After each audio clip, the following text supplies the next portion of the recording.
NFL podcast. Can't stop eating baked goods. Welcome to another edition of the Around the NFL podcast. My name is Dan Hens, coming to you from a virtual room filled with some heroes. Greg Rosenthal, Mark Sessler. What is up, boys? What is happening? Another big Thursday. What's going on? Lots to get to today. Gotta love week two. Gotta love week two. There's nothing better. And I am someone who can get caught up in week one just like everybody else. But it's important to keep some, distance and understand that it's a long season. So anything that went terribly in week one doesn't mean that the season's over, because everything could change. All the depressing thoughts you've had about your favorite team over the past 5 days, that could all just disappear with one good performance over 3 hours on Sunday. I'd throw this out too, that there's another scenario where the depressing thoughts attached to your team become deeper and more depressing. I mean, you fall into that 0-2 trap, and history tells you you're in hot water, especially if you're 0-2 because you're dysfunctional. So, there's both sides of the coin here. Are you talking about the Browns again, This is Mark? the week you attack, Dan. This is where you attack. If you're into the whole desert situation early in the year, there's a lot of preconceptions people went into with the year, and then you saw week one and people overreact. Things are a little loosey-goosey in weeks 1, 2, 3. That's the time to attack. Well, there you go. I mean, Greg, you have a problem. I think it's very clear at this point. I hope it's not going to take down your whole family, because you've seen it happen in the past, and it's sad. I work for the NFL. They take care of the solution. I am a law-abiding NFL employee. I work for the NFL. They take care of the solution. That is. I'm saying they make the rules that I can't get into it. I can just talk about it, and that actually helps my Sundays be a lot more relaxed and easy. It's beautiful. There are a series of waivers that we sign to do the jobs that we do in regards to the desert. I know that Dan and I signed them manually. There is no proof that Greg has ever put his name on these documents. You get those emails if you forget. Of course they do. All right, as we do every Thursday, it is our spin through the week ahead. Over the weekend on Thursday nights, we release our Thursday night football recap of Browns-Bengals. But today, we will spin through every game to be played on Sunday and Monday. And as always, we do it snake style. We go 1, 2, 3, 3, 2, 1, 1, 2, 3. That's how snake works. And Mark, good news for you, buddy. You have drawn the first pick in the Week 2 2020 player draft. Well, it's a privilege. It's a privilege. And, in years past, I like to do weird things with the first pick that throw everyone kind of off their balance. Not this time around. I'm going with what I think is the best game on the board. It is New England at Seattle. Let's not call it something else. I don't get this Super Bowl rematch thing with so many characters in other places. Tom Brady's not there, others included, Marshawn Lynch. But here's the matchup I love. Coming out of week one, where Cam Newton and the New England Patriots attacked a Dolphins team correctly on the ground, because that's what the Dolphins were ripe. That's how they were ripe to be dealt with. Very different situation here with Seattle. You've got Bobby Wagner, Jamal Adams last week, who was an absolute terror, throwing Todd Gurley around, doing all sorts of things, Jamal Adams types things that we've seen in the past. I love the matchup of Jamal Adams versus Cam Newton, and how will the Patriots have to counteract that and maybe show us some things they didn't show us last week on offense? Right. I think you're going to have to expand the passing game if you're the Patriots as the season goes along. But I think they look at this matchup and they think, we got a mismatch against the Seahawks defensive line. I mean, the Patriots know their strengths. It's their offensive line. It's the amount of diversity they could put into the running game, right off the bat. That's an impressive job of coaching. It's an impressive job of quarterbacking by Cam Newton, that he could handle that much. And I think you look at Seattle, and they kind of got handled by Atlanta up front on both sides of the ball, really. I mean, they have so many strengths, but one of them is not the defensive line. So I don't know if the Patriots are really going to be ready to start airing it out. I think it's going to be ground game or bust still with this team. I'm really interested to see how Cam Newton is used in this game. The stat that jumped out to me the most out of every stat coming out of week one was that his 15 carries were the most he's ever had in his career in a game that didn't go to overtime, and that includes the salad days in Carolina. So now we're going to see if that is indeed how he is going to be used. And on the other side, it's just a great quarterback matchup because Russell Wilson and the whole narrative of let Russ cook. Is this going to continue now? Is he going to be allowed to air the ball out? And it's going to be difficult against the New England secondary, which is still very good with one of the best corners in the league in Stephon Gilmore. Yeah, right. Yeah, totally different situation than dealing with a pretty identity-free Falcons defense. I think they are. I mean, from Brian Schottenheimer to Pete Carroll, they've kind of voiced that this is what they want to do. You've got DK Metcalf. You've got Tyler Lockett. Why not? I think this is a new version of the Seahawks. Right, but at some point, the Patriots are just going to be inviting Chris Carson and the Seahawks to run. They're going to be putting so many defensive backs on the field. And Seattle, if you beg Brian Schottenheimer to run the ball, I think you're going to run the ball. I think you want to do that against the Patriots because the strength is in the secondary. But you're right, Mark, that the sea change was not just like a narrative. I mean, they got a huge pass interference because they let Russ throw the ball on 3rd and 23. They would not. Yeah, how many times have you seen Pete Carroll run the ball for 4 yards on 3rd and 23? They scored a touchdown on 4th and 5. This might even be it. What timing we got here. We also saw them throw the ball up 13 points on 3rd down, like late in the game. All that stuff, I never seen it with Pete Carroll. If they did that in the Super Bowl a little more consistently, they would have won it. And this is a revenge game because that's the most painful loss in Super Bowl history, Dan. You loved it being there that night. Sure. I don't, that's the past, just like the Patriots are the past when you talk about the great teams in the NFL. I thought that the Patriots, a great start to the season, great narrative to spin that Cam is Cam again and all that. But I'd be curious, Greg, as someone who follows the Patriots very closely, what you thought about the rest of the offense. I wouldn't say maybe it got a little overlooked. It wasn't a dominating effort by any stretch. What did you think about the rest of the offense outside of Cam?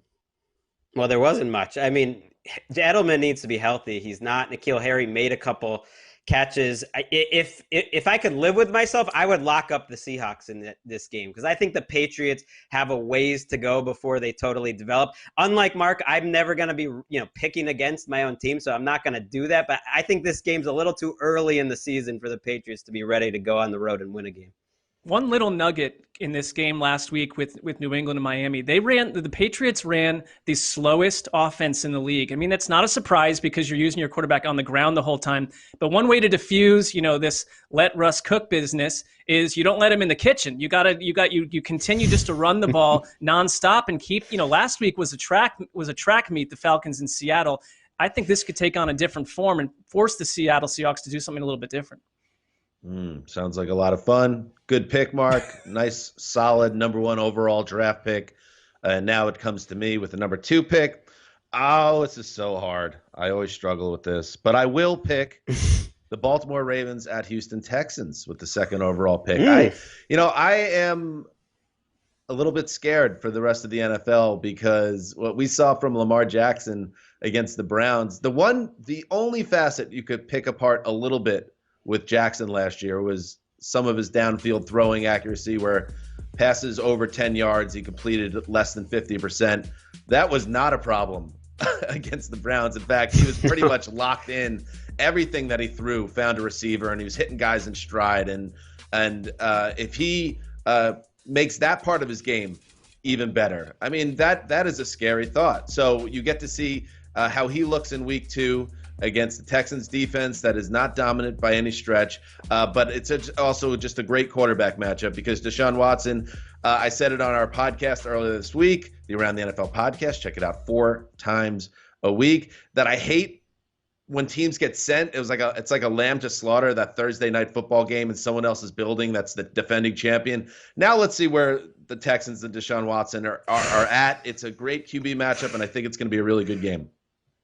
I mean, this is a tough week to see where they're at, too, because they're playing maybe the scariest team in the league. You're right. I mean, that was as good a day throwing as Lamar Jackson had, and I think it's a way that the Ravens are now taking what the defense gives them, and teams are going to try to stop the run. And that this Texans defense, I think they're going to give a lot. I mean, they got these 2 inside linebackers that are not good in coverage that get paid huge money. And who do the Ravens pick on more than linebackers? It's with their running backs. It's with their tight ends. I just can't see a scenario where the Ravens aren't going up and down the field like they did when they dropped 41 on this Texans team last year. Right. That game was 41-7. So it wasn't as if, the Texans offense got going either.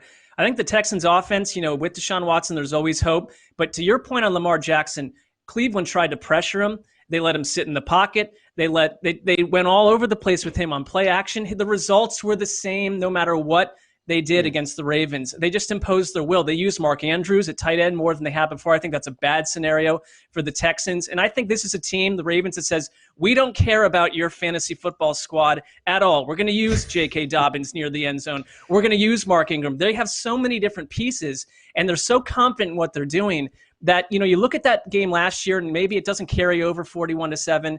I don't know. I mean, what's so different about this Ravens team? They seem just more agitated and more, revenge seeking than before to erase the past 2 Januaries and say, we are the AFC's best team. Come at us. But to my point I was talking about earlier, the week 1, sometimes we get a little bit too wrapped up, and the Browns did not show up to play. You know better than anyone, Mark, in that game. So the Ravens looked like they were the greatest team of all time. I'm not saying the Texans are an amazing team either, but I think they're going to pose a bigger challenge. Here's a great stat from NFL Media Research. Lamar Jackson has 25 passing touchdowns and just 1 pick over his last 8 regular season games. I mean, wow. What? I mean, this guy is out of control. That's why he's the defending MVP. I mean, I would lock this game up again if I could look in the mirror for it, but your boys in Texas, you love Billy O'Brien. You always got a soft spot for him, Dan, but I just don't see it. And again, I know it's week 1, but man, that offensive line, which made a lot of progress in 2019, was about the worst offensive line in the league in the opener, and that's a problem. The Ravens are going to test your communication. They're going to send a lot of blitzes. I hope I'm wrong, because I want to watch a fun game when it's Watson versus Lamar. I like this dynamic of Greg telling us that he might lock up every single game that we go through. Well, I would. There's all these, honkers who are saying, "Oh, you can't lock that up. Are you looking in the mirror?" So this time, I think people would get on me with this one. I'm just letting people know where I stand. All right, we're just getting started here as we spin through all of the week 2 action. The draft continues. Greg is ready and waiting. Coming up next, more NFL action around the NFL.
Welcome back. Greg, you're up. I am going to draft the Falcons and the Cowboys. I feel good about this game because to me, teams that are 0-1 but actually have a chance to matter, that's what week 2 matters more for them than anyone. And I start this game thinking about draft day. Go back to April when the pandemic was just starting and the Falcons reached for cornerback A.J. Terrell in the first round, allowing the Cowboys to take CeeDee Lamb one pick later. And, fast forward to week one, and A.J. Terrell was struggling. I mean, this secondary was bad overall, but Terrell especially got picked on by Russell Wilson. And now this Falcons defense and the secondary especially, which just doesn't look great, has to go up against one of the best, if not the best, wide receiver tandems in the league. And CeeDee Lamb is out there making plays right off the bat. Could be big regret city for Thomas Dimitroff right off the bat. Yeah, I think it is, and it's the kind of thing that gets on, Falcons fans' radars right away, and they'll cling to it because, the defense in Atlanta. Someone told me last week that Matt Ryan was going to throw for 450 yards, multiple touchdowns, connect with his top three wideouts for 9 catches apiece, and they were going to get flamed by the Seahawks. That tells you a lot about Atlanta's defense. The one thing I am a little nervous about with Dallas, though, they rated as the 3rd worst offensive line in the league last week by PFF. And to me, it's, they're banged up. I think we like to think of Dallas as having this stalwart front five. It's just not the case right now. They're going to have to survive without that. But the weapons, and tell me that Zeke Elliott is not running as well as you've ever seen. That guy is on my fantasy team. I think that makes me look very smart on a week-to-week basis, Dan. So I'm flying with that. Yeah, he looked good. The same thought went through my mind as I was watching him on Sunday night, that it wasn't a monster game from him, but he just seemed to be moving fast, and he's just like, that guy could be on my team any day. The tattoo on the stomach, the feed me tattoo, I know that's his bit, but that feels, a little beyond the pale for me. His mom even chimed in on Twitter that she was upset about it, but listen, it's his body, it's his right. I am really high on the Cowboys in this game, and because what happened on Sunday night, the way the offense was really shut down by Los Angeles.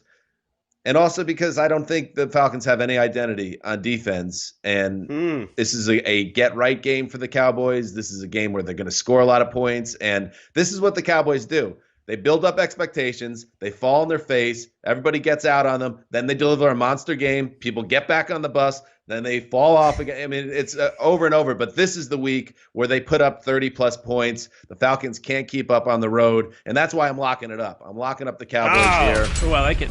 Thought he was coming there. Take this game and do it with ease. I think this is a double-digit win for Dallas.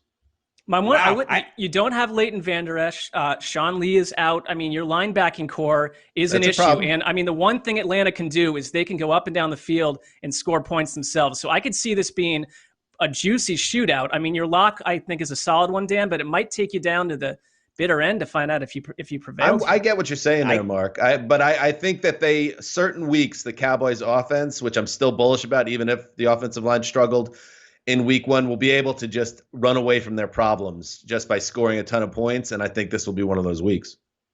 I'm going against you, Dan. I got those picks up on NFL.com. I like a little road upset shootout. Don't feel too strong, but if I'm going to pick a close game, you might as well make it fun. And I liked what I saw out of the Falcons offense. I mean, I know that the matchup was potentially favorable against that Seahawks defensive line, but they really looked like a good offensive line. They went 0 for 4 on 4th down, or else the Falcons, I think, could have put up about 35, 40 points. And Mark, you said it, like, when the Cowboys lose players, they're thin. I mean, you're suddenly starting Joe Thomas, not the old Browns, Mark, at linebacker. You're suddenly starting Terrence Steele at, right tackle. You're starting Dalton Schultz at tight end. So it's like you're making up these names. And I think this Falcons team got to be a little frisky. They're going to be frisky this year. All right, let's keep moving. Greg, you know how it works. It snakes back to you. Your draft pick. And yet I'm somehow not really that prepared for the moment. Let's take the primetime game. Let's go Saints. Las Vegas Raiders opening the new stadium. Okay. This should be pretty fun. But I'm starting thinking about the Saints after being on national TV a week ago. They're going to be again. And I think this is a get-right game for them, regardless of Michael Thomas. This Vegas Raiders defense, to me, is the type that Sean Payton and Drew Brees can just beat from the neck up. They're just going to dice you. They're going to slice you. They're going to find 7-yard openings and just move the ball up and down the field, because I was hoping maybe to see some better pass rush and linebacker play from the Raiders. I didn't see it. I mean, they did not play good defense a week ago. And it's one game where I think kind of the institutional knowledge of the Saints team is at least going to be able to score enough points to win this game in Vegas. I think one of the best performances that I saw last week was Josh Jacobs. And, I watched it after hearing that John Gruden compared him to Walter Payton. I thought, hold on here. Come on, John Gruden. But then when I went and watched it, I'm not saying he's Walter Payton, but I get what Gruden was saying, because this is a player that, number one, ran like a man possessed, but he wasn't really a threat as a receiver last year. I think he had about 20 catches.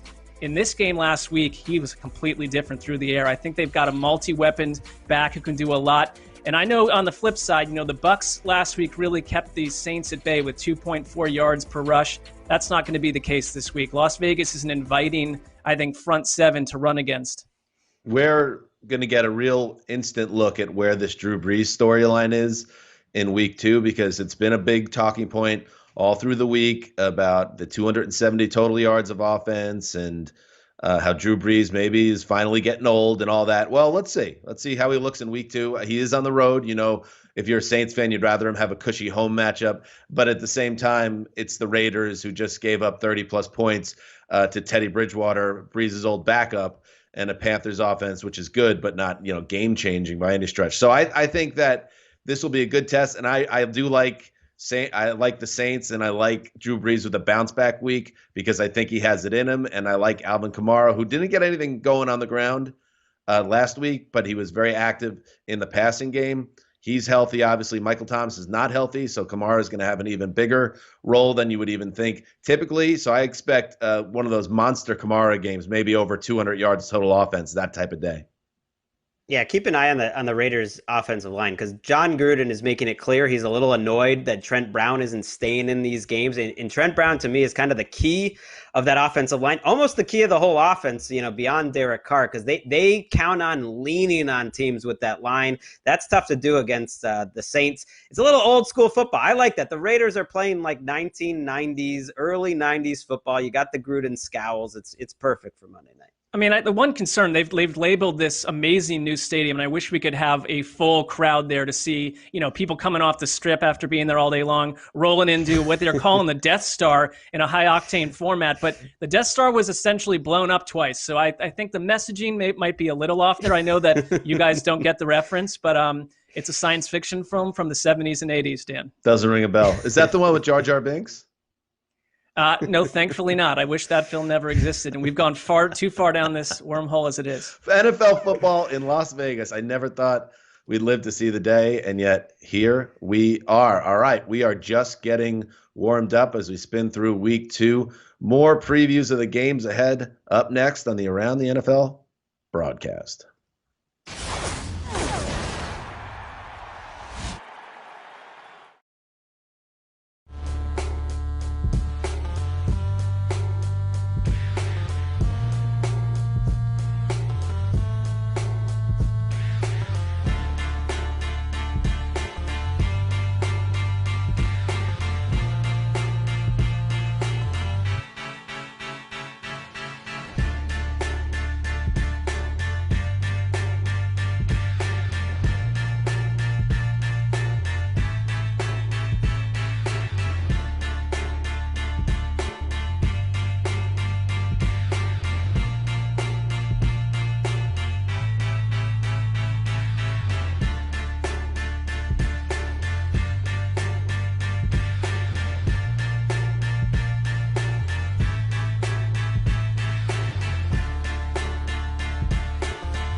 Welcome back to the broadcast. Time now for Road to Victory, presented by the United States Marine Corps.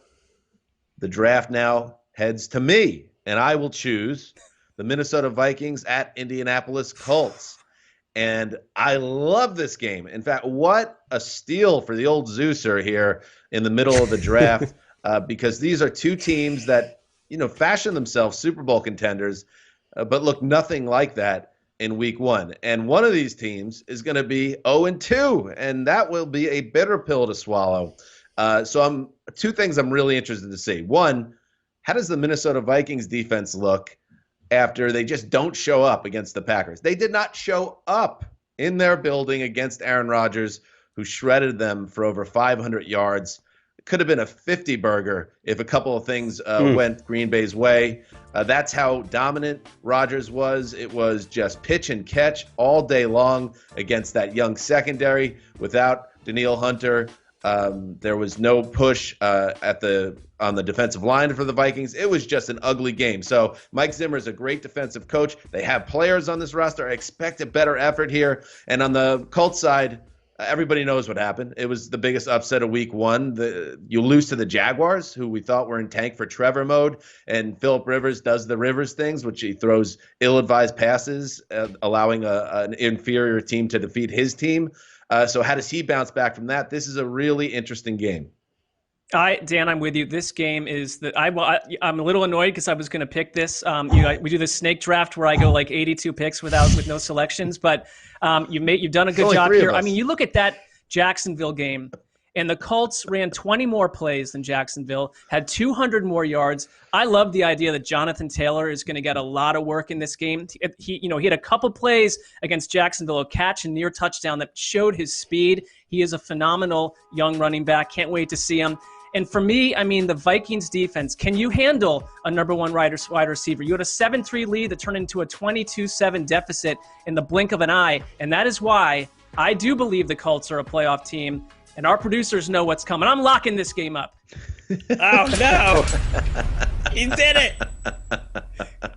Oh, my God. You hate the Vikings so much, Mark. No, I just have a feeling Greg wanted to do what I just did. That's all. And that's what happened last week, too. Not a ton of conviction yet. Well, I picked the Colts to make the Super Bowl, which is a little outrageous because I know there's ghouls like Dan who just want to dig dirt on Phillip Rivers. No, realists, well, not ghouls. Go watch that. Go watch that week one tape. Let's go see the deep out, the strong arm that Phillip Rivers was throwing. I think we might even have the tape here. I mean, I was actually encouraged by this game when he makes some throws. Here's a beautiful touch pass here to T.Y. Hilton. It actually made me feel better. This is the one I'm talking about. That's you have to have a big time arm to be making these throws down the field. This is actually it right there on a line. I feel better about them. I want to see their offensive line play a little better, especially in short yardage situation and the run game. But this is the matchup to do it because you said it. The Vikings defensive line didn't show up. You said they have players. Do they at defensive tackle? That's kind of the position that they lost the most, that no one's really paying any attention to. I think Taylor goes up and down the field. You're right. I wanted to do this, Mark. I am doing this. I'm locking it up again. Too. We're on the same I like page, it. Mark. Let's go 2-0 together. Kissing cousins. I know. Well, now we 2.0. got to say the games ahead of time because we got the graphic and everything. I had a couple that, were a little less spicy. This one felt nice. Good job, Greg. The way that Tom Coughlin was loyal to Eli Manning and Giants management is the way you are to Phillip Rivers. You will always look past all the terrible things he does and say, oh, but he had one bullet pass to T.Y. Hilton with 7 minutes to play in the third quarter, so his arm is still great. No, man. No, that's not going to cut it anymore. He cannot do what he used to do in his heyday. No. And you see it with these throws that he forces into small windows. And because he doesn't have the arm he did, and never was a rifle arm, it is now becoming a balloon factory for the Phillip Rivers era here in the late period here. And I just think you can't ignore that. He even had a third interception that was taken off the board by a penalty. You can't ignore that he is a liability at this point in his career. I don't know why. Yeah, well, I mean, the Vikings don't have C.J. Henderson, first of all, and the Colts do. I'm telling you, Jonathan Taylor is going to be the guy we're talking about coming out of this game. People are very excited about Jonathan Taylor, Taylor, but people sleep a little bit on Marlon Mack, who was playing really well early on in that game. He As a was. receiver and as a rusher, he blows his Achilles, a terrible setback for him. So everyone says, let's slide in Jonathan Taylor. He's a superstar, maybe, but it's almost like not giving Marlon Mack the respect that he deserves as a role player in this offense. I like Mac. They use Naheem Hines well as well. Paris Campbell's coming on. There's a lot of young guys on this offense. I think they're going to grow and get better weekly. I'm just saying that Jonathan Taylor is a big part of it now. And It's not a neg on Mac. It's just that I really do like what I see from Taylor. Not a neg on you, Mark Sessler. I was just pointing out more that I feel like people just brushed the Mac injury under the rug, and then all the fantasy heads just turned their attention to the kid, and it was nothing personal towards you. That was the road to victory presented by the United States Marine Corps. All right, Greg, it snakes to you. Ooh, let's go next. Am I next?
Welcome back. Mark, snakes to you.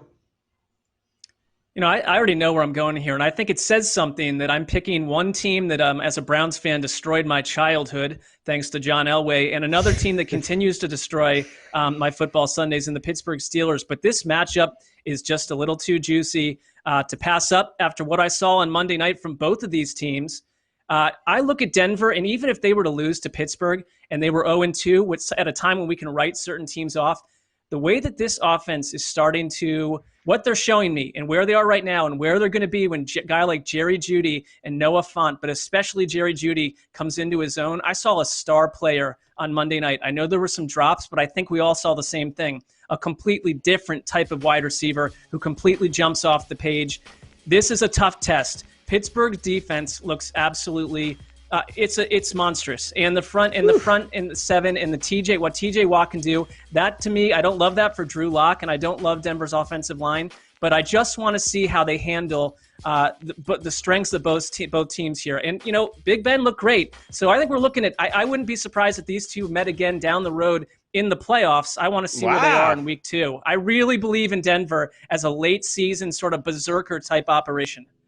Oh, Mark loves the berserkers. This team is one that could do it. I mean, Noah Fant's insane. He just physically after the catch, he might be the guy. And Jeudy, I mean, putting people in a blender in those clips. That they should be a lot of fun to watch, but we've also never seen Drew Lock play a defense like this. That was kind of the criticism of his late season run. They certainly didn't play a great defense in week 1. He literally has never faced a scheme like this, a group of talented players like this, and teams that can blitz as much as this. So I'm really curious to see if Lock can avoid the sacks that he's been able to, because since he's come into the starting job, he is the toughest quarterback in the league to sack. I mean, he gets rid of the ball. Sample he avoids negative size. plays. It's one of the things that you kind of sleep on him as a young player. Sample size. We're doing it again with this Drew Lock stuff. It's such a small sample size. How do we know? I mean, the Tennessee Titans could not get to the quarterback on Monday night, but I want to see. Let's find out about Drew Lock's ability to avoid sacks after Sunday. This is actually but Dan, like one thing, and Broncos fans know that I've been kind of holding out on giving Drew Lock any type of keys to the kingdom yet. Here's the game right here. This is going to be, I believe, his 7th start. This is going to be coming off an 0-1 where he led his offense to 14 points in a loss in week 1, and now you're playing a great Pittsburgh defense. If you avoid sacks and you make plays and you keep your team in this game or you help win the game, I will say, okay, John Elway made the right decision by going all in on Drew Lock. But I want to see it first because I really think Pittsburgh even didn't even play their A game, I didn't think, on defense against the Giants. Certainly against Saquon Barkley, they did. But Daniel Jones was able to move the ball through the air. Darius Slayton lit them up. I think the Pittsburgh Steelers have a higher level on defense. And at home, we could see it. I think you're holding out on Drew Lock just a little bit. I think we look at quarterbacks a little differently, young quarterbacks, and maybe I sign up too quickly for some of these guys. But I mean, we're still waiting for guys like Baker Mayfield and Sam Darnold to wake up and play consistently that way. And no one's talking about not being sold on them at some level. I mean, I think a lot of people are talking about not being sold on those two guys. Well, I am. I know, but I'm talking about like the idea that Drew Lock has shown a lot in a small sample size. So why are we selling him down the river? It's like he has to prove himself now against what might be the best state defense in the league. I think he will. I think he's going to make plays. Yeah, he has to prove himself. I think he will make plays in this game. Watch what he does. I just think that game after game, Drew Lock is aggressive and he's got weapons around him. I mean, I don't see a lot to not like about Drew Lock. He was one of the PFF had him graded as one of the worst quarterbacks of week 1. So there are other people that are not seeing it. I'm somewhere in the middle here. I think he's got a long way to go, but it's going to be fun to watch him. And on some level, he reminds me a little bit of Roethlisberger with his creative ability. And that's the problem. Lock's going to have to put up points because Roethlisberger's got mismatches all over the field. I know Vic Fangio is great at coaching up cornerbacks. I mean, who else could put an undrafted guy and a third-rounder rookie in against Tennessee and be okay? I mean, I think the name, what is it, Michael Ojemudia, Bousse is his undrafted guy. It's like, okay, that's great. You can coach him up as much as you want. These are mismatches against Juju and Deontay and really this entire Steelers wide receiver crew. It's just hard to imagine the Steelers not putting up some points in this game, as much as I respect your boy, Dan, Vic Fangio. All right, let's move forward. And I'm not counting him out, Mark. I'm saying this is a big test. I know. I'm not trying. We're just parsing words. I'm going to give, like your boy Gardner Minshew, I'm going to give you some love for your boy a little later in the show. Okay. But Drew Lock, come on now. Let's see him do it first. All right, I'm up next. I will go with, this is a tough one. But I am going to go with Rams at Eagles with my next choice. I really liked what I saw from the Rams, really all across the board in week 1 Sunday night. I thought that the offense was fun to watch, and it was clear that Sean McVay, a guy that sometimes weirdly now gets overlooked as one of the great minds because it's just been a narrative that played out a couple of years ago, and we've moved on some level in the cognoscenti. But he still knows how to call plays, and you could tell he was doing things that were keeping Jared Goff in a rhythm, kept him comfortable, more short passes out of his hand, rollouts to keep his issues with mobility at bay and concerns about the offensive line. Speaking of the offensive line, they played a lot better than they did last year, and we all were right to have concerns about the line after last season, and they still might turn out to be a liability, but they're healthy right now, and we saw that what they could do when they're healthy. And then the running game. We don't have Todd Gurley, but that didn't seem to be a problem against a very good team in week 1. So I'm really excited to see the Rams and the Eagles. They got to clean it up. They got to clean it up because that was ugly last week. Feels like one of the biggest games for any team is this Eagles team trying to avoid 0-2 because they're panicking in Philadelphia. And with that line being banged up, I'd be panicking a little too with Aaron Donald coming to town. I was kicking myself. After we did our Sunday night recap, I just couldn't believe that I didn't mention Aaron Donald, that none of us mentioned Aaron Donald. This guy is so amazing that we almost take it for granted. But that performance in week 1, and I know you're not supposed to take, football points out of Hard Knocks necessarily, but I'm going to, because he was unblockable in Hard Knocks, and he was unblockable in week 1. That was the most pressures he had in the game since 2018. And Jason Kelce, I know he's healthy, but he's getting up there in years, and the guards in Philadelphia, he can wreck a game all on his own. I give him the MVP from a week ago. He's the reason we're talking about the Rams offense, is because Aaron Donald held that Cowboys defense down. Yeah, I'm with you. I mean, the one thing though, I understand that if the Eagles ever lost this, like, Philly talk radio is just simply going to explode from the inside out. We've seen it before. They're not happy about much, no matter what's going on in Philly. But here's the thing. I mean, when I look at Carson Wentz, I still saw him make some incredible throws in that game to Dallas Goedert, to Jalen Reagor. I mean, there's no questioning the arm. A lot of misses too, though, Mark. Misses too. And I think some of those 8 sacks, you got to look at the way that Wentz plays, and sometimes maybe another quarterback could have gotten out of some of that trouble. The entire ecosystem was blown up in Philly last week thanks to Chase Young and the Washington defense. I mean, is that going to happen again? Aaron Donald suggests it might, but I really think Philly's going to have to come out and show something different. If you get Miles Sanders back, that helps. I mean, they just were off balance all game last week. Yeah, it's hard to say. That's another one of those week 1 things where it's like, how much do you put into it? Washington, 10 weeks from now, if they're the most defensive front 7 that the league has seen this year, it won't seem so bad that the Eagles struggled in week 1, which is a tough week historically for everyone to get on the same page on an offensive line. Or maybe, yeah, you're right. The Eagles have major issues. Wentz has got to clean it up. Was not a good game for him. A lot of those sacks were on him. A lot of missed open throws. Maybe he's just that guy. I know the Eagles fans never want to hear it, but he reminds me a lot of McNair, where, he's a great quarterback, but he misses more gimmies than other great quarterback. And that's just been the case since week 1 of his rookie season, and I don't see that changing. Really. And I say this with peace and love to the people of Philadelphia, because I know you're maniacs over there. Nobody's going to really feel sorry for where you are as a football fan base right now. He's still got the Nick Foles glory years right in your rear view. There are a lot of other franchises that have nothing. They get nothing. They get squat. You had one of the best Super Bowl wins in the history of that game. So come on. Behave better, please, Philly. Yeah. All right. Coming up next, we have more draft talk through week 2 as we continue to look at every game on the schedule.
Welcome back.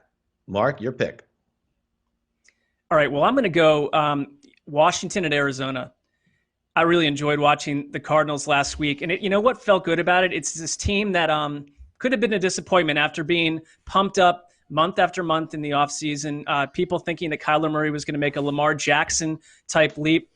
I think Kyler Murray has made a leap. I mean, he played a really good game. You know, that both against the Niners, both teams got off to a slow start.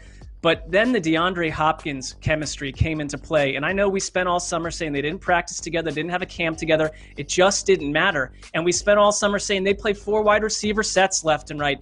DeAndre Hopkins is going to be drowned out. Well, he just did what he did in Houston in days of old. 14 catches, 151 yards. What would have been a game-winning touchdown at the end, but it was stopped at the 1, sent the team in for the win right after that. I just think that Cliff Kingsbury has something here. I think coaches around the league are going to start copycatting this. Now, you're playing a really interesting defense based on what we saw last week, so it's a very different challenge than what the banged-up Niners presented last Sunday. Right. The Cardinals are built, though, to stop great defensive lines. They did it a week ago because they get rid of the ball so quick. And because Murray, most of those runs that we're seeing, those were scrambles. They weren't called runs. And it's like there's really no great defense to stop that. Murray and Kenyon Drake just break your ankles. But this Redskins front line led by Chase Young has a shot at least. I mean, I learned some things about Washington. I think their secondary is going to be better with Ron Rivera, who always coaches it up, and they were making plays on the ball. And I learned that Chase Young's going to be a force. We don't need to wait around, and there's not going to be any warming up. It's like, oh, he's a young pick. It's like, no, Chase Young has come to play. 2 forced fumbles in his first game. He was the best player on that entire Redskins team in his first game. The energy that he plays with, where sometimes he's going after the quarterback, then he realizes it's a screen, and he runs down the running back who catches the screen. I mean, this guy, it's a lot of fun. It's kind of what I wanted out of Jadeveon Clowney, and I love Clowney, but to me, they remind me a little bit of each other with the energy and the strength that he plays with. Which is interesting that you mentioned Clowney, because Clowney was the last guy that got as much hype entering the draft as Chase Young did. And yeah, like you said, Clowney has been a good but not great NFL player. But Young, yeah, right away he shows you I am the man. I am going to be an absolute wrecking ball. And when you take him and add him to a defensive line that was already quality, I think it's going to be interesting to see where things shake out for Washington, because if Dwayne Haskins can raise his game up and be even just like a solid game manager where the offense is okay with a couple good weeks here and there, if the defense terrorizes quarterbacks week after week and forces turnovers and puts other teams in difficult situations, and then you look at that division, I'm not getting too ahead of myself here, but you buying some football team stock, man? I'm buying a little bit of stock in that football team franchise, because the Cowboys are known to let us down. They're already 0-1 with a tough week 2 assignment. We know what's going on with the G-Men. The Eagles are a bit of a mess right now. Don't be surprised if Washington's hanging around in the NFC East race in a couple of months, because they have the pieces to do it. Dan, I really like it. There's one thing that this is a completely different offense than a year ago. Under Scott Turner, the new OC, they were the 7th fastest team a week ago. And last year, you remember, I loved their games because they'd be over in about an hour and 45 minutes because they'd run the ball 60 times. They're different, and they have young pieces, and I know it's going to take a little bit of time, but you're right. If they can manage to score and just, consistently put some drives together, if this defense looks the way it did last week, Ron Rivera is in for an interesting first year in Washington. Dan says don't be surprised. I mean, I'll be surprised. I think, their coaching's better. Man, their left tackle last week was really struggling. They're on like their 3rd string left tackle. He's going to go up against Chandler Jones. I just think this offense is going to have a long way to go. So I'm not getting too excited. I am excited to see, though, that the Cardinals as like a team that you expect to win a home game. So go take care of business, Cardinals. Yeah, and I also like we cover the league breathlessly, even in the offseason, and we talk about all these offseason narratives and how the season's going to shake out, and then 90% of them seem to blow up in everyone's faces. But DeAndre Hopkins immediately being an unbelievable number 1 wide receiver for Kyler Murray and the missing piece in his next step in the Lamarian leap. Hey, that all played out exactly to plan in week 1. So we'll see if that continues. All right, we'll be right back after this.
Welcome back. All right. Listen, looks like, we got all the way to week 2 before I messed up the order. But let's try to get back on track here. And Greg, why don't we snake it up with you? Sorry, guys. It's hard. I mean, let's get on track with giving the Super Bowl champion MVP some respect and get him off the board now. It's Patrick Mahomes. Okay. It's the Chargers. It's SoFi Stadium. It's the division rival that has given Mahomes the most trouble. For what it's worth, the defense did a pretty good job against them at times last year. And if Joey Bosa is healthy for this game, they certainly still present some challenges. But I want to see if the Chiefs' approach from week 1 changes, because they quietly were very different. Not just that they moved the ball up and down the field, but they went crazy heavy play action. Mahomes is one of the quarterbacks that they almost don't use play action at all. He's one of the only quarterbacks in the league that has been worse on play action, which doesn't really make any sense. And they went wild with it against the Texans. It worked to some degree. You know the Chargers are going to be trying to defend that pass. They have a nice defensive backfield despite the injuries. But I'm just curious if it's going to be a sea change. I think that was Andy Reid's little bid to surprise the Texans in week 1. It worked to some degree, and we'll see if it'll work this week. The only thing, though, and I know that injuries are injuries, but how different would it be if this defense in this game had Derwin James? They lost Drew Tranquill as well. They're already banged up. And I don't want to be pessimistic about the Tyrod Taylor offense. I feel like I've hit on that multiple times. I feel it. And this is a kind of the quest with Kansas City is how do you keep up with a team that even if you hold them down for 2 quarters, they're going to have that quarter or that spurt where they score 21 points. So I see a field goal offense with Tyrod Taylor. This is on their first 4 drives last week out of the gate. You'd think some of that would be scripted action where everyone knew what's coming. 58 yards over the first 4 drives. I mean, this is against the Cincinnati Bengals. And help me believe that this team, the way that they're constructed, I love that Anthony Lynn is sticking to his convictions. I mean, this guy wants to run the ball. He wants the quarterback to run the ball. But how do you hang in a game like this with one of the most prolific attacks we've ever experienced covering the NFL together? I don't think they can. And I wish a lot of things about 2020, but I wish SoFi Stadium for the Chargers debut had 75,000 people in it. Maybe even they wouldn't fill that place out. Well, it would have been filled with Chiefs fans probably. But I don't think a road matchup is going to phase this Chiefs offense. I think it's building proof. I think it's almost defense proof. I think they're at that level of greatness. I found it interesting that Clyde Edwards-Helaire, who had that big week 1 game, 138 yards on the ground, didn't even have a reception. It's like they have so many ways to beat you that they could put up 34 points as they did against Houston in week 1 and feel like they're only half paying attention. Like I looked this up. I asked NFL Media Research to look this up. 4 teams didn't score 34 points once last year, and the Chiefs did it on like a C- game for them. So I think they're just at that special level, maybe a team that comes around once every 10, 20 years, where unless you have an offense that could keep up and then get a couple big plays on defense, you're not going to beat them. And I just don't think the Chargers have the firepower. Right. I've picked on Lynn for this approach. Now, you could say they had a certain idea of how they wanted to attack the Bengals, that they can hang in a low-scoring game. Prove me wrong, Anthony Lynn, because you're going up against the Chiefs cornerbacks. All right, can we name them here? Antonio Hamilton, L'Jarius Sneed, Rashad Fenton. These are attackable guys, and you didn't see kind of the personnel or even the scheme diversity out of the Chargers that you would like to see. Last week it was kind of less rolling the same receivers out there every snap. You're going 3 tight ends. Your whole offense is going deep to Mike Williams. When you do throw, like Tyrod can throw it a little bit. Like I'm with you guys that you got to get aggressive, because that to me is attacking the weakness of the Chiefs. It's that, or use your defensive line power to create turnovers. There aren't that many games where Patrick Mahomes has multiple turnovers, but there've been a couple. I mean, you could think of the Super Bowl where your opponent in that game had a chance. You have got to cause chaos with your strength, which is Joey Bosa and Melvin Ingram and the people around him. But if that doesn't happen, this thing is lights out. I could hear our buddy Matt Money Smith, if he was watching this or listening to this now, just yelling that, well, but you're not giving the Chargers defense enough credit. Even without Derwin James, they have that ability.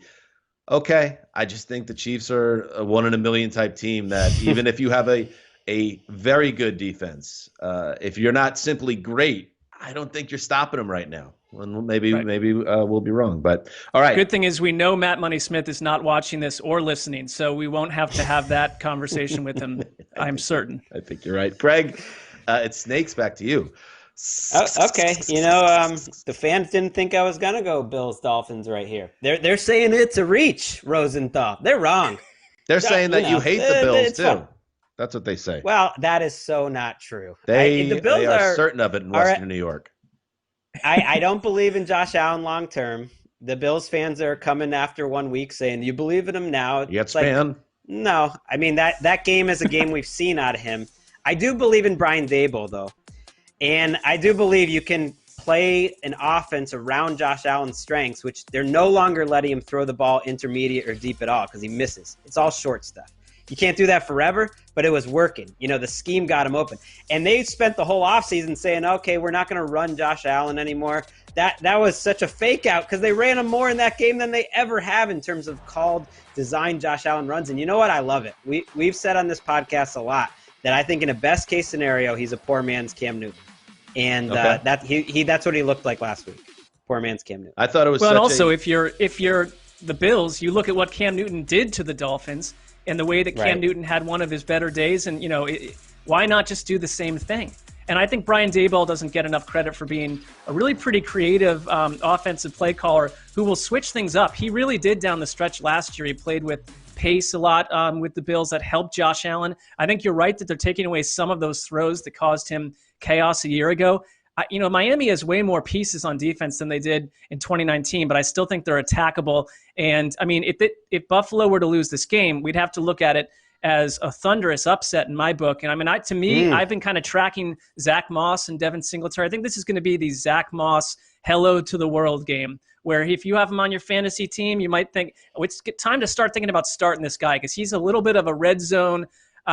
He's a red zone weapon, and they're going to line him up and have him score touchdowns. I was looking for the term. What's the one, Dan, about what they called the one guy who was in the red zone plunder? The red zone plunder. If you're going to be a fantasy, guy suddenly, and the 180 turn from Sessler, where now he's just dropping fantasy nuggets. It's really invading amazing. all of his analysis. I think it's trashed it. I think it's called versatility. It's versatility. That's what I'd call it. I think the Dolphins are not a very good team. I think they're going to struggle this year. I think this is going to be one of many losses for them. And so I don't even know what – I got to be honest, like with the Dolphins, I don't know how invested I'm going to be in or how excited I'm going to be turning on Game Pass until Tua gets involved with that offense. On the Bills side of it, I thought the Josh Allen poo-poo platter in week 1 was kind of fun to watch because you got it all. I mean, you got – You got great plays with his legs, given the Jets' defense fits. You had his first 300-yard game where he was pretty accurate on a fair number of throws. But then you had some hideous airmails where they should have absolutely put away the Jets. They should have turned that game into an absolute embarrassment, 40-burger style. But instead, the fourth quarter, the game is still somewhat in doubt because he puts the ball on the carpet twice. He misses a couple of open touchdown throws. So you look at the whole game, and it's like, I saw really good stuff. I saw more bad stuff. So I still feel exactly the same about Josh Allen, even after people were like, oh, yeah, he had his best passing day ever, and he didn't throw an interception. You watch that game, and it's still a guy that's a little hot and cold. So I really like them in this game, but Josh Allen, to me, still jury out as we are now into year 3. Right. And the Dolphins' strength is in the secondary, so I don't think they'll throw it again this week. This was another game, but this is my new running theme. I was going to lock this up, and I didn't know if it would be allowed. Would this game have been allowed for the lock? I think you'd catch some heat. I mean, I think it would have been a little bit of a ghostly visage in the mirror if you locked up. It's early, though, and I'm not going to totally count out the Dolphins from improving. Even though I am very confident the Bills win this game, this is a big game for the Dolphins. So Flores, the worst thing you can do is go 0-2 in your division to start the year. So if they really do want to make strides, I mean, this is a big time game for the Dolphins. And conversely, Bills, if you want us to look at you as a Super Bowl contender, go take care of business. Yep. Get to 2-0. Yep. What better way to start your season if you're schedule makers? Jets, Dolphins. Come on, Bills. Do what you got to do. All right, I am up.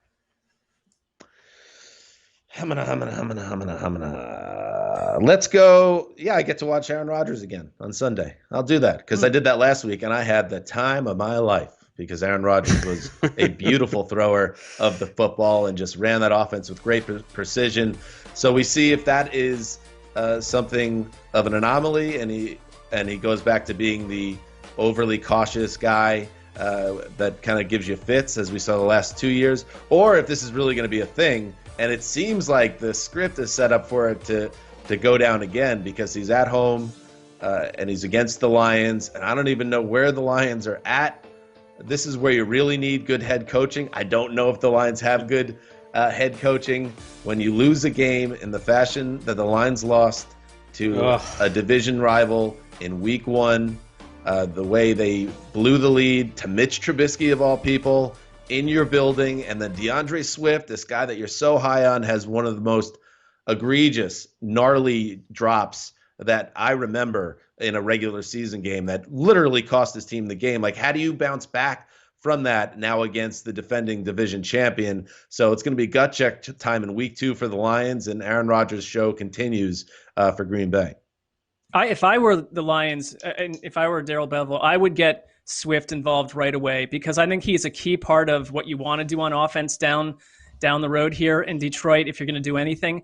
And you got to just put what happened last week into the rearview mirror. And to me though, it's this Lions secondary. I mean, the injuries hurt them last week. They really did a good job against Mitch Trubisky, the defense, until the fourth quarter when somehow Mitch Trubisky supersized and went nuts and tore them apart. And now you're dealing with someone that's not going to be streaky like Mitch Trubisky. Like he physically got bigger? Like would define I think supersized? What does that mean? He just got maybe added 25 pounds of muscle in the fourth quarter out of nowhere, built just, That's I don't know cool. what it was made of. But yeah, I mean, I was watching that thing and it just surprised me because I really was out on Mitch Trubisky and he was completing some beautiful passes, but a lot of it was because Detroit is really banged up and they're not, they're getting a couple people back, but they're not a lot healthier this week. So I don't like the combo there at all. Right. Jeff Okuda's expected to come back, but he supposedly struggled in training camp and wasn't even necessarily going to start a top 5 pick. Whoa. It doesn't get any uglier than that. I think if Patricia loses his job this year, I know it's early, but man, he's 0-5 against Mitch Trubisky. Does it get any lower than going 0-5 against Trubisky and blowing a 17-point lead in the fourth quarter? I mean, we almost undersold what a catastrophic loss that is. And I'm with you. This is like a week that you learn something about them. And look, they can try as hard as they want and they can coach up their offense well. I think they have some advantages maybe when they run the ball. The Packers are a little thin right now. Kenny Clark's banged up. Their defensive line didn't look very good. So I think the Lions will be able to run the ball, like you said, with Swift, Mark. But you can try as hard as you want. That might be a tough one to get over. We don't root for these things, but we do track them. In fact, we do something called the Hot Butt Rankings on the Around the NFL podcast from time to time. If they can't find a way to win in Green Bay, the Lions would drop to 0-2.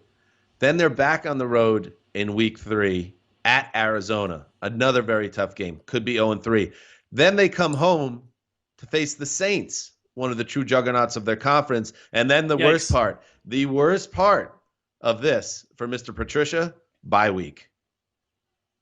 You go 0-4 into your bye week. Ownership has it's unfair motivation to make a move there. Yeah. It's unfair because the injuries really were key, and that includes Kenny Golladay. They're just not the same offense without him. They're leaning on Adrian Peterson. I mean, that kind of slipped under the radar too. It's crazy. He came in there. This should be put on Peterson's Hall of Fame plaque, that he came to practice for 3 days in Detroit at age 35, and he beat out DeAndre Swift and Kerryon Johnson in those games. I don't want to hear that those guys are banged up. They're playing. They're healthy enough to play. Adrian Peterson's just better. He justified it. He looked great. It's amazing. I'm telling on myself here. I've never actually been to Canton. Do they have plaques? I know they have the bust, of course. Yeah, I mean, they got plaques a whole all over the description. place. They got the quite a plaque, setup and they there. got The Pro Football a Hall of nice Fame. little graph, I think. Unless Super I'm totally misremembering and thinking about Cooperstown, but I'm pretty sure they got a nice little paragraph, and that's Peterson's paragraph. Well, I know Cooperstown baseball has the plaque, and then they have the They got the plaque. They got the bust, and they got the plaque underneath. Are you conflating We've been here, there, Mark? Greg? I mean, I've been to Canton multiple times. There's a lot of plaques. There's a lot of busts. I think Greg is confusing some remembrances here, but that's some reason Greg's memory just comes in and out.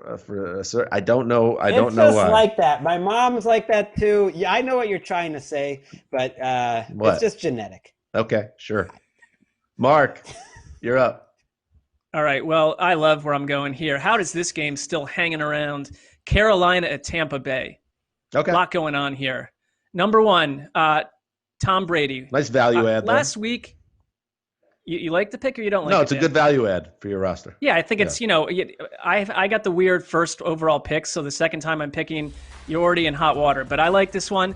I want to see how Carolina responds to Tom Brady probably being very agitated about all the talking heads, all the little chucklers saying that Tom Brady's not Tom Brady anymore. Here's where I give him a break. PFF marked him with 6 big throws. That's up there among all the quarterbacks last week. Yes, I know he had the interceptions, but there was some communication breakdown there. Tom Brady doesn't vibe to me the same way we talk about young quarterbacks. Will that happen again? He's going to have that house in order. They're going to work on that, and you're playing a completely different defense here in Carolina. I love that they drafted Derek Brown. I think he'll be a good player. He did not have a good week 1. He did not make a big impact last week. They've got like 7 guys on that defense that were in college a year ago. So that's going to take time. I think this is a bounce back scenario for Tampa Bay, but I like Carolina's offense because what I like about it is they didn't try to come in and the guys that were there last year and do everything differently. Christian McCaffrey was Christian McCaffrey.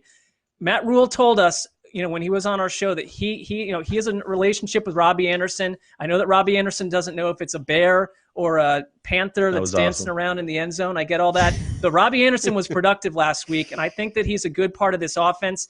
DJ Moore was involved heavily. So I just want to see against a very good Bucs defense that shut down McCaffrey twice a year ago. We saw one of them. If they can find a way out of this. This is an interesting matchup. I really think Carolina, I probably have too much faith at this point in Matt Rule, can be a little bit spicy in these types of games. I don't just give this to Tampa Bay, without thinking about it. Obviously, Matt Rule has earned the benefit of the doubt in the NFL, so I understand that.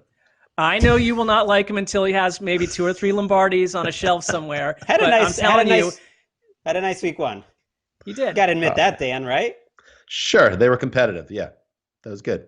Their offense. They lost at home to the Raiders, who are like an 8-8 team at best. So I am not going to hand out any lollipops for that. I'm not going to hand out lollipops quite yet for Brady and Arians working together, though, too. I'm with you, Mark. Brady made a lot of good throws. He didn't play as poorly as people thought. But I think tape dogs look at what happened last week, and they see this blend of Tom Brady's offense. They ran some Patriots plays. I mean, you could recognize them with Scotty Miller and some of the tight ends. And then the Arians offense, which is just leave your 5 linemen up there and let your quarterback hang out for a while and take some hits. And they're going to have to figure out that mix that maybe the Arians, post-game comments are a little bit about that. It's like, how are we going to win? Are we going to play your way? Are we going to play my way? These are 2 strong-willed guys. Mike Evans didn't know what was going on in terms of the option routes. You could tell they weren't on the same page. Like, that's going to take time, and I don't know how that plays out. It's perfect for Brady, though, that he gets this Panthers defense. And if you look ahead, they really don't have a ton of tough defensive matchups, so that might be their number one saving grace is the schedule makers just set it up nicely for them. Greg, that is a great point because when you think about like when Peyton Manning went to the Broncos, it wasn't, hey, let's mix 5 different offensive schemes together. It was Peyton Manning's offense from the jump. And is there a disservice on some level when you have Brady for probably, let's say you have him for 2 years? Why not just give Tom Brady exactly what he's comfortable with? I mean, Arians has his offense that he's comfortable with and ran it with Big Ben and all these other guys too. But I mean, I wonder if the mishmash of these 2 schemes is how much time until they get it right. I think you're going to see a less confused offense from week to week, but can you really blend these 2 schemes together? It does make me think, too, a tough situation for Tom Brady because Peyton Manning had the benefit of the great Adam Gase up there, and Bruce Arians is the guy down in Tampa. But no, I totally am on board with what you guys are saying. And the other thing, when you were like setting this game up, I was thinking, oh, there's no way Tom Brady's starting 0-2. He's at home coming I'm off with you. But you know what? They roll. His head coach isn't Bill Belichick anymore, and he's not Tom Brady anymore, or at least the Tom Brady that became the greatest quarterback ever. So I think this game is dicey. I like the Bucs in this game, but to just assume since Tom Brady is behind center that they are going to get right, this could be a tough game. And I kid, Mark, because I know you love Matt Rule with every fiber of your being. Yes, it was a good start. They got out of the gate and they were competitive. They put up points. So this is not going to be a Panthers team that is going to be a complete team that's going to roll over for the great Tom Brady. This could be a tough one for Tommy Boy. Also, where was Gronk in that offense? I think he played a fair number of snaps compared to the other tight ends, but didn't look great. I didn't see a role there. We'll see. He wasn't moving too well. The Bucs defense, though, is why I'm surprised you guys think this will be so feisty. I really believe in this Bucs defense being a difference maker, and it gives Brady a nice margin for error. Yeah, that's a good point too. All right, Mark, snakes to you. It's snakes to me. I'm going to go. How about got a lot of 1:00 games here. It's going to be a busy Sunday. Might have to fish one of these out to Luke and Colton to watch on a different television. But I'm going to go Giants at Bears. Good stall tactic. And I'll tell you why. That was good. What's that? Good stall tactic there. Referencing yes, the kids, it was a stall talking tactic, about how busy if there Sunday ever was is. one. Good job. It absolutely was. Look, we got a lot of lists here on our laptop. I loved what I saw from the Giants on Monday night. They are a very incomplete team. I'm not saying that they're a great team. I just had fun watching them. And I grew up watching the Giants, so it's really just probably more dipped in nostalgia than it is anything else. They were dealing with a Steelers defense that basically said, you're not going to run the ball at all tonight. And everyone, fantasy heads who have Saquon Barkley are like, cutting off their arms and legs at this point. Well, hang around because I think it's going to get a little bit better. Yeah, definitely don't cut off your appendages over your fantasy star or favorite football player. That would be an overreaction. I just want to see the growth of Daniel Jones. For as frustrated as I get by Mitch Trubisky, Daniel Jones makes a lot of mistakes too, all right? But for something about him, his style, his aggressive nature, his daring do, I'm all about it. I love it. And I think that the Giants are fun. And they, you look at the end of the game, 19-play drive that ended in no points. All right, you want to have points. We get that. But they follow that up with a 13-play drive for 70 yards and a touchdown. I just see an offense that's going to grow as the year goes along. Do I think that Jason Garrett is the first person I'd want as my play caller? I don't know. Not head coach, but I'm the jury's out on ruling against him as a play caller. I think there's a lot of weapons here. And maybe am I alone here? I think you guys like Daniel Jones too. I just think this matchup's interesting. I think the Giants are going to win. I'm going to do a Greg thing here. I came very close to locking up the G-men. That would be an upset. Let's switch it. Well, it felt a little bit too like what I normally do, which is get sold into something. And then on Sunday around 5:00 California time, I'm thinking, what were you smoking back on Thursday when you made this pick on a podcast? So I'm sticking with my first lock. Well, guess what? Let's bring in our great producer, Erica Tamposi, because Ricky, she has something she'd like to say. She's involved in the locks competition this year. She got off to a tough start, I believe. I believe she is 0-1. She needs a W. You don't want to start 0-2, and she's got something to say. The floor is yours, Erica.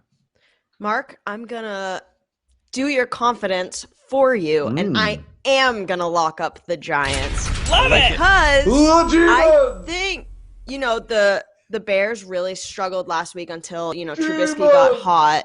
Yeah, exactly. And I think, Saquon didn't get off to as big of a start as we expected to. And everyone talks about the Bears defense and Khalil Mack and all this and that. No, the Giants are going to take it. Watch.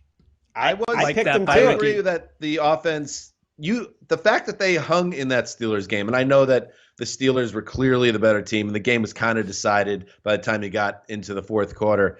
The fact that Jones kept them interesting and kept the offense moving when Saquon Barkley was having a historically terrible game, there is reason to be excited. In fact, as a Jets fan, I was a little envious watching how comfortable Jones looked in the first game of his second year compared to the way Darnold looked in the first game of his third year. So Giants fans, don't despair. Now you got Ricky on your side, and I feel like now everything's fine. And how about this? How about this?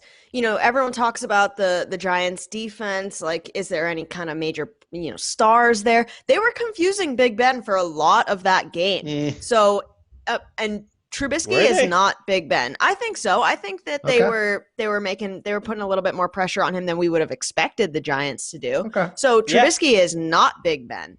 No. Okay. So imagine he's not. What's going to happen. So I thought they were more professional. You're right. Whatever you were. But how about Trubisky? You're smoking it too. Trubisky, the Giants. I thought the Giants defense was going to get absolutely shredded by the Steelers. It didn't quite play out that way. Trubisky has a nice setup here, Greg, to string together back-to-back games. Well, at least he only really played one good quarter in week one. But the Giants defense should not be impossible for him to put together a few more scoring drives. Man, if you look at the Bears' schedule, they don't play any good defenses for a long time. They barely play any really good defenses all season. It is setting up for Trubisky to fool the Bears, but I don't know. He was 9 for 22 to start that game. Yeah, it's pretty bad. Even during that comeback, at one point he threw the ball backwards, and if the Lions had just fallen on it, the game was over, and that was the blooper play that everyone's talking about. So I was not at all convinced in Trubisky. I mean, every catch that Miller and Allen Robinson made seemed like they were amazing catches.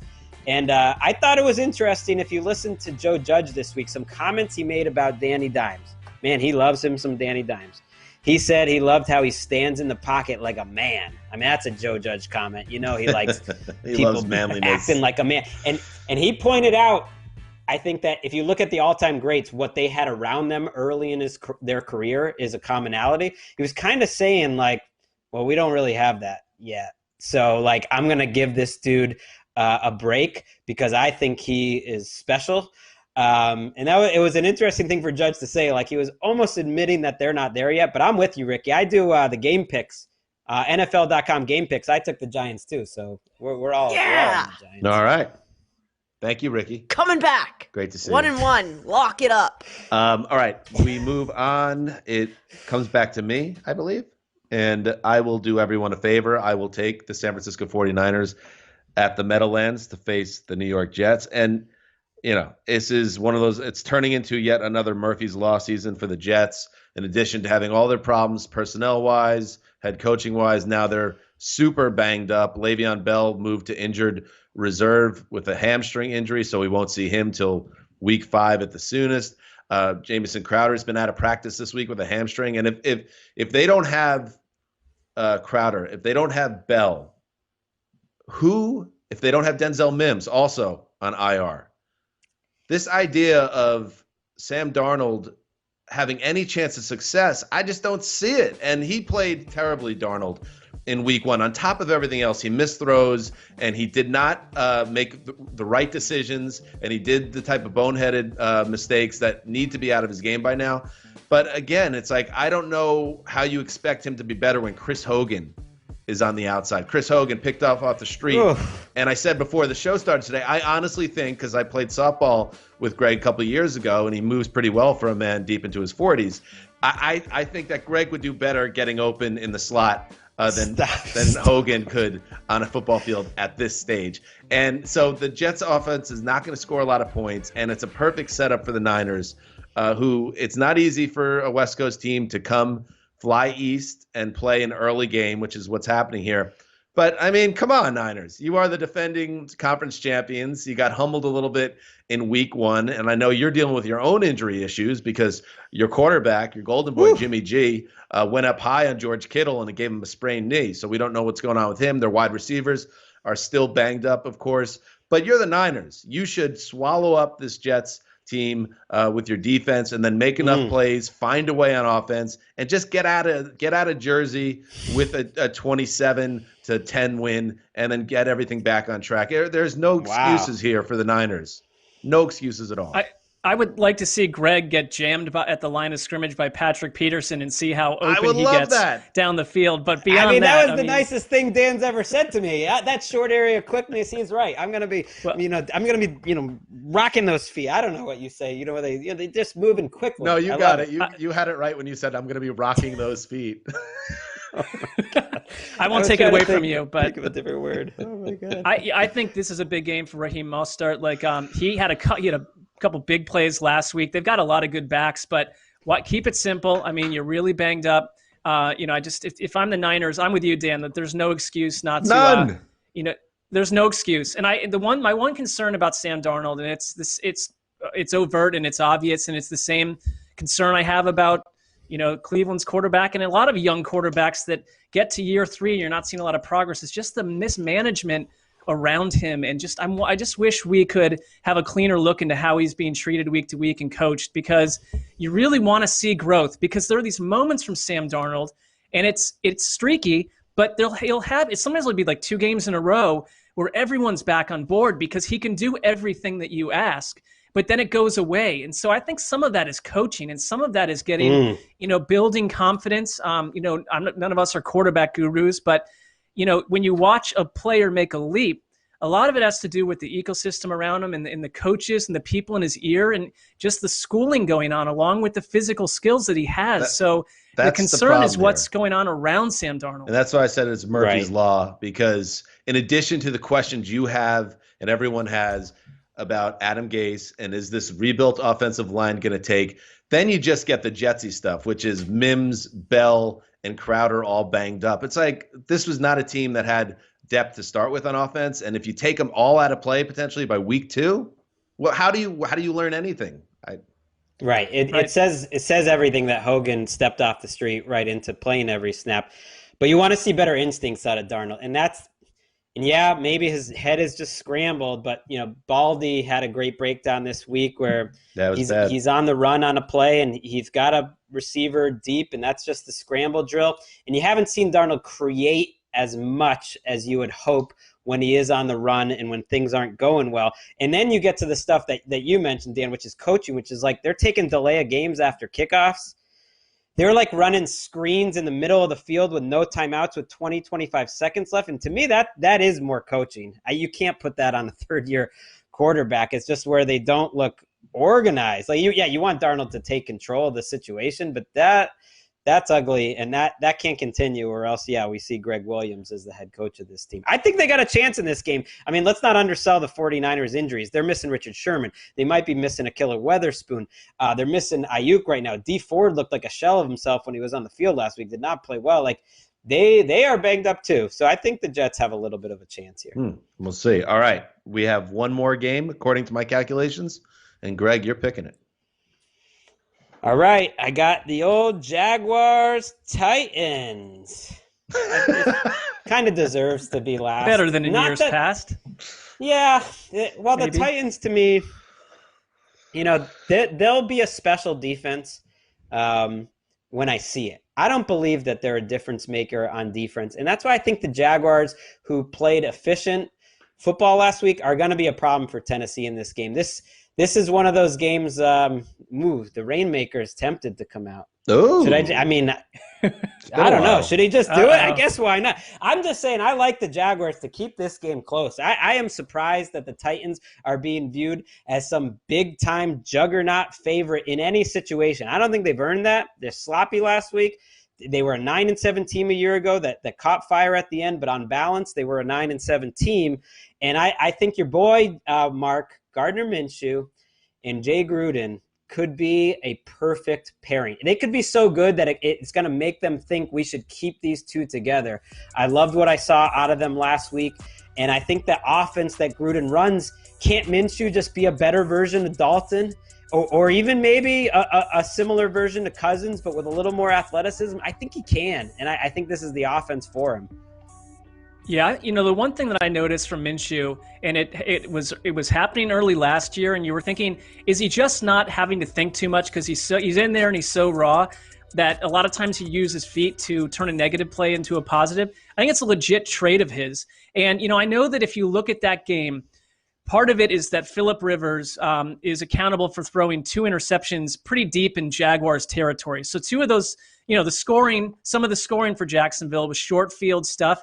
But the 19-20 isn't because, Minshew was some sort of gunslinger, whipping the ball downfield. I think he's well coached by Gruden, and Wes said it on our Sunday night show that he took what they gave on defense. And I'm with you that Tennessee is not imposing their will necessarily yet on that side of the ball. So Jacksonville in general James Robinson ran well. This is one of the few undrafted rookies to ever start week 1 in NFL lore. And he looked pretty good. Right? Was he the first? I mean, it's like it surprises me that looked better than Leonard Fournette. He did. And I was going to say one thing about Fournette. I think that people were killing Jacksonville for the Fournette pick flaming out, and it did. But here's the thing. I think that removing Fournette opens up that offense to what it can be. I'm not saying that they're all there, but it was addition by subtraction. And Robinson doesn't need to do what Fournette did in some games of old. He's a good piece in there. And I got CJ Henderson on defense. The whole tank thing, there are some young players on this team in general that give you a little bit of hope. I'm not saying that this regime should be around to do it for the 5th time, but they're not the worst team in the NFL at this point. They don't look like it.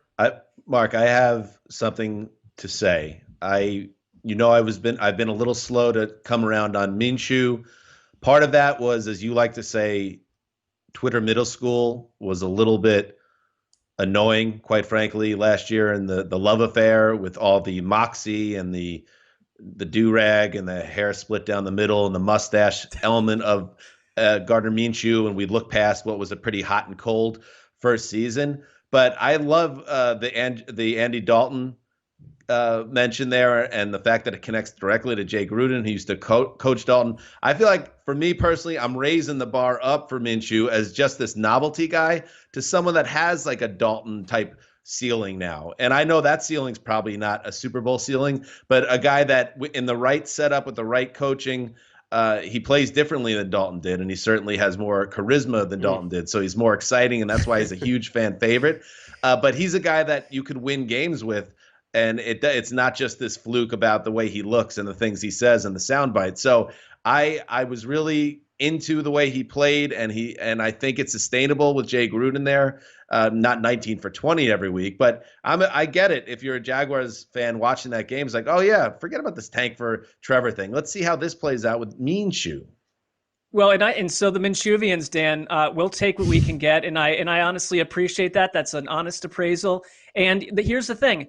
If you're Gardner Minshew, I see a guy that clearly is putting in the work. It's not just, hey, I'm running around in a cutoff shirt and a bandana and my hair's flowing. I see someone that has learned a new offense quickly and, really last year probably didn't expect to play at all and was learning on the fly. So I'm with you that I'm not saying he's, Brett Favre or something, but Andy Dalton, and he's just a little spicier and more interesting than Andy Dalton. It's hard not to be. Not a little. So I like the whole combination. A lot more. A lot more spicy. Dan, you mentioned than dear old Andy. Right. You mentioned he might not have, if Dalton's a ceiling, which seems fair. I think Dalton's had a really solid career, but maybe not a Super Bowl. My favorite take I think I've seen all year, if we had a segment take of the week, I'd give it to Mike Renner of PFF, who said that the Jaguars could have won the Super Bowl with Minshew in 2017. And I thought about it, and I was like, yeah, maybe so. I really think they could have. Right. And we touched on this obviously on the Tuesday podcast, when we recapped the Titans' wild win over the Broncos. Stephen Gostkowski is still on this team. He's still the kicker of the Titans. Mike Vrabel got behind him, and that only lasts as long as week 2 lasts and how he kicks in that game, because if he struggles again, and I mean misses one kick from inside 47 yards, it's probably going to be a he gone situation, to use a Wessling-ism. And I just want to, while we're here and talking about kickers, and I'm going to invite you guys in, although you're not professional place kickers, into the Kickers Club. Come on in. It's a closed door meeting. We're closing the door of the club. We're putting the velvet ropes up. No one's allowed in. And I just want to say I'm disappointed in all you guys. I know you're better than this. You know you're better than this. I mean, week 1 was an absolute travesty. I have some numbers. 19 field goals missed, 5 missed PATs. Packers-Vikings was the only game that didn't feature a missed kick. The only game? Are you kidding me? 71.6% field goal percentage, the lowest since week 1, 1998, the most misses in almost a decade. That's the, everyone else is in a pandemic and there's no tackling and there's no practices, and they were able to get on the field in week 1 and deliver. Your kickers. Dan, Well, you had all the time to practice, and all you needed was the uprights, and that's how you show up in week 1. You come into the kicker club, you come with your head held high, but you also better come prepared, and you weren't ready in week 1. This meeting's over, but I do not want to have this conversation again in week 2. You're dismissed. Well, I think it's a good message. They need a stern talking to. But Dan, the kicking in general kind of has gone south since you raised you created this club. It's a vibrant, lively night spot for kickers to hang out. Are they hanging out at the club too much? Are they there too late? Are their bodies in shape? Pre-club, we didn't have these issues. So it's a factor. Plus we have a raging pandemic. Maybe we opened that club up a little too early. You know what I'm saying? We have contact tracing. We have those wristbands that makes everyone stay 6 feet apart. I'm not into that. Well, you were just in there, Greg, so you have whatever they had. All right. So there you go. That is the full week 2 preview slate. Make sure to check out the Thursday night recap of Browns Bengals. Mark, obviously we're taping this before that happens. That's why he seems okay right now and not catatonic. And then come back on Sunday for the recap of the full slate of games that we just previewed right here on the Around the NFL podcast flagship show. So thank you for watching. Thank you for listening. Until Sunday.